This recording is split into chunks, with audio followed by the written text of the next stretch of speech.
حدیث نمبر 707 عن جابر بن عبد الله الأنصاري رضي الله عنهما قال سمعت رسول الله صلى الله عليه وآله وسلم يقول لا تزال طائفة من أمتي يقاتلون على الحق ظاهرين إلى يوم القيامة۔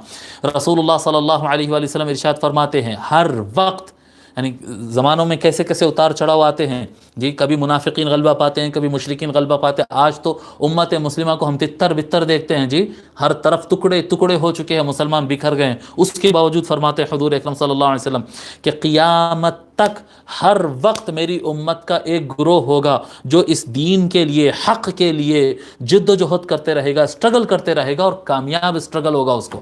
ایسا نہیں ہو سکتا کہ امت ساری کی ساری پسپا ہو جائے اور امت کی آواز مکمل دب جائے، ایسا نہیں ہو سکتا۔ میری امت میں ہمیشہ ایک گروہ ایسا ہوگا جو حق کی آواز کو بلند کرتے رہے گا اور وہ کامیاب رہے گا، کامیاب رہے گا۔ ہمیشہ اس گروہ میں رہنا جی۔ ہم اچھے کو اچھا سمجھتے ہیں لیکن برے کو برا نہیں بولتے اور خاموش بیٹھے رہتے، کبھی اس میں خاموش اکثریت میں کبھی شامل نہیں ہونا۔ جو بھی اللہ والا اس وقت حق کی آواز بلند کر رہا ہے اس کا ساتھ دینا، اس کی آواز میں آواز ملانا، اور وہ گروہ میں شامل ہو جانا جو ہمیشہ حق کے لیے لڑتا ہے اور وہ انشاءاللہ تعالی اللہ کے حکم سے کامیاب رہتا ہے۔ قال، پھر آگے آقا علیہ الصلوۃ والسلام فرماتے ہیں فینزل عیسی ابن مریم علیہم السلام فیقول امیرہم تعال صلی لنا۔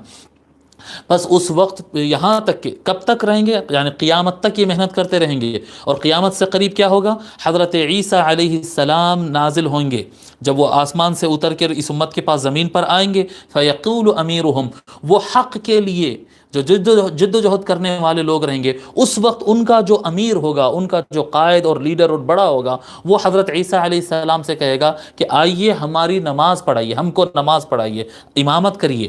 فیقول لا، تو حضرت عیسیٰ علیہ السلام کہیں گے نہیں، میں امامت نہیں کروں گا۔ ان بعضکم علی بعض امراء تکریمۃ اللہ لہذہ الامہ، فرماتے ہیں بے شک تم میں سے بعض کے امیر اور لیڈر اور امام ہے۔